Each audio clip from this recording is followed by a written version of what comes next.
સ્વાગત છે મિત્રો ગુજુગાન ચેનલમાં। આ વિડીયોની અંદર આપણે વાત કરવાના છીએ પ્રધાનમંત્રી આવાસ યોજના ગ્રામીણ વિશે।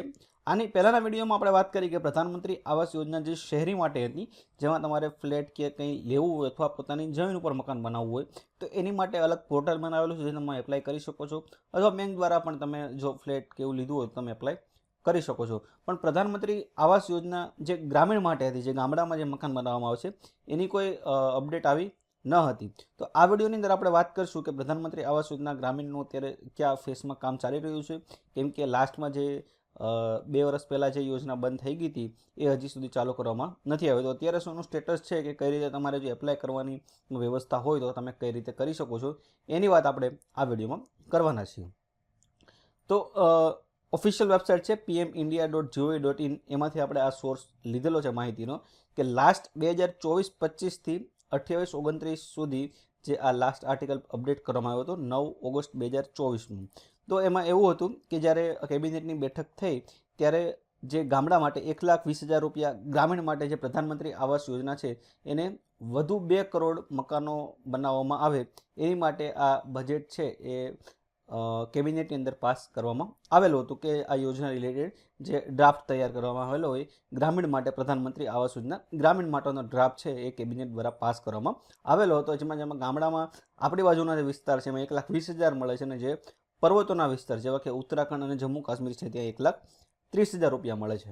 તો એમાં જે કેબિનેટની અંદર ડ્રાફ્ટ મૂકવામાં આવ્યો તેમાં 2024 એપ્રિલ 2024થી માર્ચ 2029 સુધી 2 કરોડ પાકા મકાનો છે એ બનાવવામાં આવશે, જેમાં 2021માં જે સેન્સસની ગણતરી થઈ હતી અને 2025ની અંદર 2018ની અંદર એ માહિતી છે અપડેટ કરવામાં આવી હતી કે કોની પાસે કાચા મકાન છે એ 2018 અને 2011 છે એનો સર્વેને ધ્યાનમાં લઈ અને કોઈ એવો પણ યોજનામાં કોઈ બેનિફિશિયરી એડ કરવામાં આવી શકે છે કે જેને હાલમાં મકાન 2-3 વર્ષની અંદર જો પડી ગયું હોય તો એ લોકો પણ ગ્રામ પંચાયતની અંદર તમારા તલાટી કમ મંત્રી અથવા સરપંચ છે એમાં તમે એપ્લિકેશન આપી અને તમે છે આ યોજનાનો લાભ લઈ શકો છો। એમાં નાણાકીય વર્ષ 2024-25થી 28-29 સુધીમાં 3,06,000 કરોડમાં જે છે એ આ બજેટ ફાળવવામાં આવેલું છે આ યોજનામાં, જેમાં 2,05,000 કરોડ છે કેન્દ્ર સરકારનો હશે અને 1,281 કરોડ છે રાજ્ય સરકારનો હિસ્સો રહેલો છે।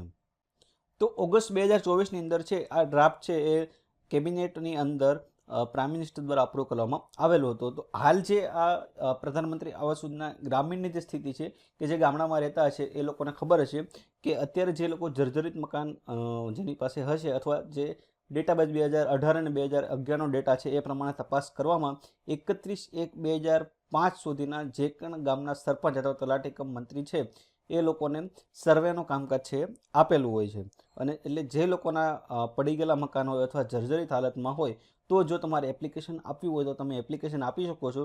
અને જો એની પાસે કોઈ એપ્લિકેશનવાળા નહીં હોય તો 2018 અને 2011ની અંદર જે સેન્સસનો સર્વે કરવામાં આવેલો જે લોકો પાસે કાચા મકાન છે એ લોકોનું છે એ નામ રેકોર્ડમાં એડ કરી શકે છે।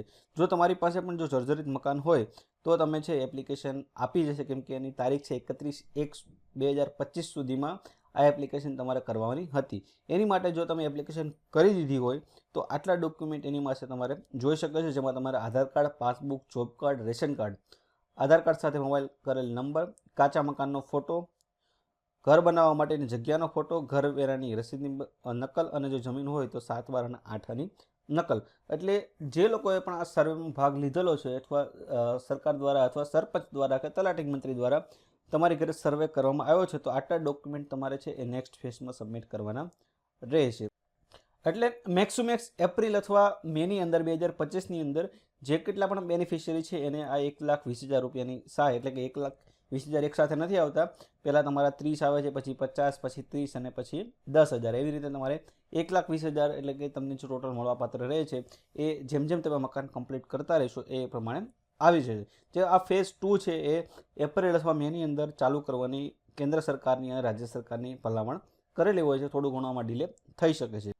તો પ્રધાનમંત્રી આવાસ યોજના જે ગ્રામીણ માટે છે એમાં શહેરી જેવું નથી હોતું કે ડાયરેક્ટ તમારે બેંક થ્રુ કરવું હોય તો બેંક થ્રુ કરી શકો, અને વેબસાઇટ થ્રુ તમારે કરવું હોય તો વેબસાઇટ થ્રુ કરી શકો છો। આની અંદર તમારે જે છે એ તલાટી કમ મંત્રીના રિકમેન્ડેશન દ્વારા જો આવે તો એ, અને જો તમે સ્વેચ્છાએ સામેથી એપ્લાય કરવા માંગતા હોય તો પણ તમારે જ્યાં ઓફલાઈન તમારા ગામના તલાટી મંત્રી અથવા સરપંચ હોય છે તેને આ જરૂરી ડોક્યુમેન્ટ અને તમારા ઘરનો ફોટો અને એ બધી માહિતી જેમાં ડોક્યુમેન્ટ લખેલા છે એ તમારે સબમિટ કરવાના હોય છે. તો એના બેઝિસ ઉપર જેટલી પણ એપ્લિકેશન હોય એ પણ જેટલી પણ માની લો કે 50 એપ્લિકેશન આવી હોય અને તમારા ગામનો કોટા હોય 20નો, તો એ 50 પાસ નથી. જે ટોપ પ્રાયોરિટીવાળા હોય છે એ લોકોના મકાન પાસ થતા હોય છે. એટલે એ પ્રમાણે આમાં નક્કી થતું હોય છે. એટલે પ્રધાનમંત્રી આવાસ યોજના ગ્રામીણ માટેનો અત્યારે સેકન્ડ ફેઝ માટે સર્વેની કામગીરી ઓલમોસ્ટ પતી ગઈ છે. બધા ડોક્યુમેન્ટ વેરિફિકેશન જે છે એટલે મેક્સ ટુ મેક્સ એપ્રિલ અથવા મેની અંદર જે પ્રથમ હપ્તો આવે છે એ તમારે આવવાનો ચાન્સ છે. બીજી તમારે પ્રધાનમંત્રી આવાસ યોજના જે ગ્રામીણ માટે છે એની વધારે માહિતી જોતી હોય, તેમાં બધી ડિટેલ્સમાં માહિતી આપેલી છે કે કઈ રીતે તમારા હપ્તા આવે છે. તો એ પણ તમારે જોતી હોય તો આ પીડીએફની લિંક પણ તમને ડિસ્ક્રિપ્શનમાં આપી દઈશ. આમાં પણ બધી સંપૂર્ણ માહિતી ક્યારે ક્યારે તમારા હપ્તા આવશે, જ્યારે પ્રથમ જ્યારે પાસ થશે ત્યારે 30,000 આવશે ફર્સ્ટ ટાઈમે, પછી આવાસનું લિંટર માળિયા તમે લઈ જશો ત્યારે તમારે 50,000 આવશે. ત્રીજો હપ્તો આવાસનું જે બાંધકામ અને રૂપટોપ લેવલ ઉપર હોય ત્યારે આવશે, અને ચોથો હપ્તો 10,000નો તમે આવાસ પૂર્ણ કરો ત્યારે આવશે. તો આની અંદર ડિટેલમાં બધી માહિતી આપેલી હોય છે. જો તમારે આ પીડીએફની લિંક જોતી હશે તો એ પણ તમને ડિસ્ક્રિપ્શનમાં આપી દઈશ. તો હાલ આ પ્રધાનમંત્રી આવાસ યોજના છે સેકન્ડ ફેઝ છે, સર્વેનું કામ ઓલમોસ્ટ પતી ગયું છે. એ ફેઝમાં ચાલુ છે. નેક્સ્ટ ફેઝમાં જે ડોક્યુમેન્ટ બધાના વેરીફાઈ થશે અને મેક્સ ટુ મેક્સ એપ્રિલ અથવા મેની અંદર છે આ પ્રથમ હપ્તો 30,000નો છે એ તમારામાં, જો તમારું મકાન પાસ થઈ જશે તો તમારા જમા થઈ જશે. ઠીક છે. તો આ વિડીયોની આપણે વાત કરી પ્રધાનમંત્રી આવાસ યોજના ગ્રામીણ માટે છે એના માટે. આના સંબંધિત જો તમને કોઈ પ્રશ્ન હોય તો તમને કોમેન્ટ સેક્શનમાં જણાવી શકો છો. તેનો જવાબ દેવા હું પૂરતો પ્રયત્ન કરીશ. આ વિડીયો જોવા માટે તમારો ખૂબ ખૂબ આભાર.